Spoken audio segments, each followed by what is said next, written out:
Hidden Magnetic Portals Around Earth, presented by Science at NASA. A favorite theme of science fiction is the portal, an extraordinary opening in space or time that connects travelers to distant realms. A good portal is a shortcut, a guide, a door into the unknown, if only they actually existed. It turns out that they do, sort of. And a NASA-funded researcher at the University of Iowa has figured out how to find them. We call them X-points, or electron diffusion regions, explains plasma physicist Jack Scudder of the University of Iowa. They're places where the magnetic field of Earth connects to the magnetic field of the Sun, creating an uninterrupted path leading from our own planet to the Sun's atmosphere 93 million miles away.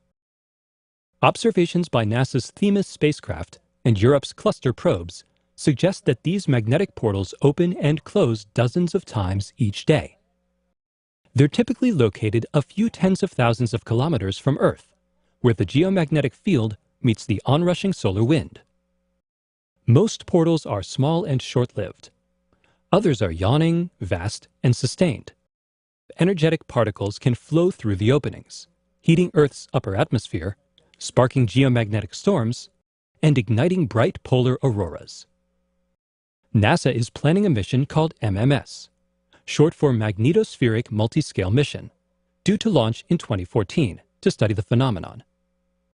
Bristling with energetic particle detectors and magnetic sensors, the 4 spacecraft of MMS will spread out in Earth's magnetosphere and surround the portals to observe how they work. Just one problem: finding them.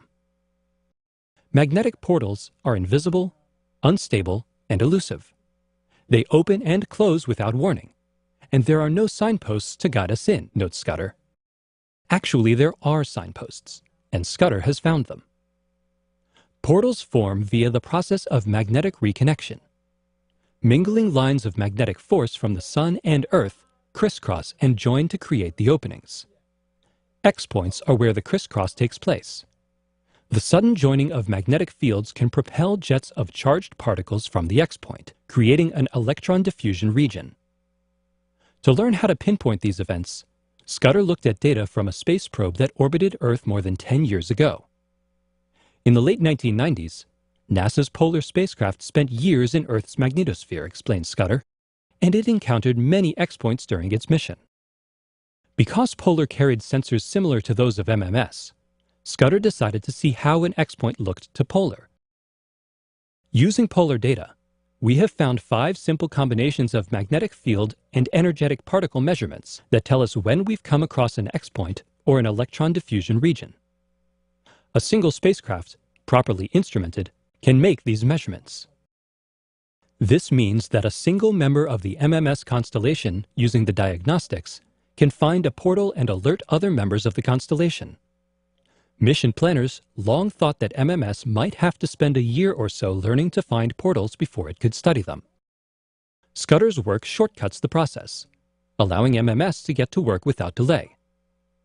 It's a shortcut worthy of the best portals of fiction. Only this time, the portals are real.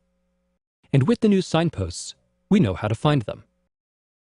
For a portal to more NASA science news, visit science.nasa.gov.